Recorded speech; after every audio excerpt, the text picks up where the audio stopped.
এই সরকারকে উৎখাত করা বা এই সরকারকে সরানো এটাও কোনো অন্যায় না। লক্ষ লক্ষ কোটি কোটি মানুষ বাংলাদেশে চায় যে এই সরকার সরে যাক।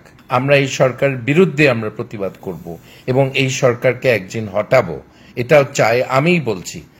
আজকে আমি একটা ঘটনা নিয়ে বলতে চাই যেটা খুবই দুঃখজনক এবং এই সরকারের সময় এই ঘটনা ঘটবে আমি এটা আশা করতে পারিনি। এটা হলো মাসুদ করিমের অ্যারেস্ট। এখন বিনা অপরাধে মানুষকে অ্যারেস্ট করাটা এটা এই সরকারের কোনো অধিকার নেই। এই সরকারের কোনো অধিকারই নাই। সত্যি কথা বলতে এটা একটা বিপ্লবী সরকার, জনগণের সরকার। তাদের এই মানুষকে অত্যাচার করার অধিকার নেই এবং এটা সবচেয়ে আশ্চর্যজনক যে এই সরকারকে উৎখাত করা বা এই সরকারকে সরানো এটাও কোনো অন্যায় না। এটা চাওয়াটা কোনো অন্যায় না। লক্ষ লক্ষ কোটি কোটি মানুষ বাংলাদেশে চায় যে এই সরকার সরে যাক। বিস্ময়কর এই উন্নয়নে গর্বিত জাতি, গর্বিত নতুন ধরা পরিবার, আবাসনে আস্থার আদর্শ, নতুন ধরা, নতুন প্রজন্মের নতুন পৃথিবী। এই দুর্নীতিগ্রস্ত সরকার, অপদার্থ একটা সরকার, এরা যেন সরে যায়, সবাই এটা চায়। এবং এই সরকার কেন ক্ষমতায় আছে এটাই জনগণের প্রশ্ন এবং যারা এদেরকে ক্ষমতায় রেখেছে তাদেরকে এই প্রশ্নের উত্তর একদিন দিতে হবে যে যেই সরকার এই দেশটাকে ক্ষতি করছে তারা কেন ক্ষমতায় আছে।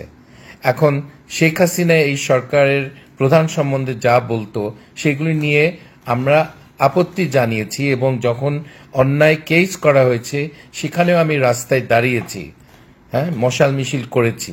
কিন্তু এই সরকারের অন্যায়ের বিরুদ্ধে আমি আপত্তি জানাবো এবং আমাদের প্রতিবাদ করার অধিকার কিন্তু চলে যায়নি, এই সরকার নিতে পারবে না।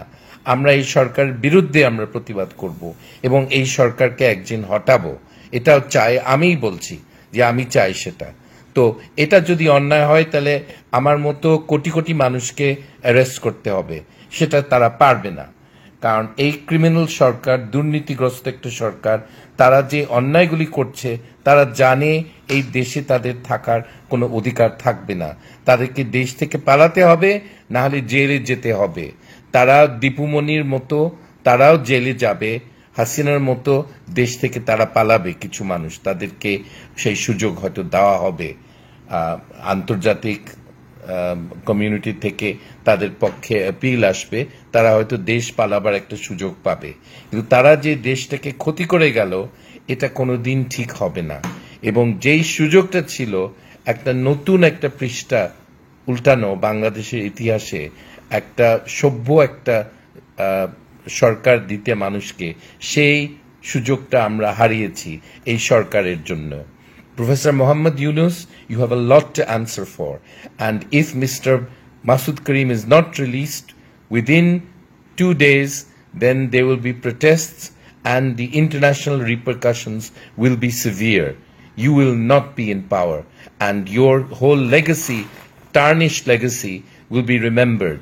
You have made Telenor rich, you have made Grameen Bank rich. Good for you. And you've made yourself rich. But these things are not appreciated by the people of Bangladesh, and your criminal activities will be judged by history one day. Thank you.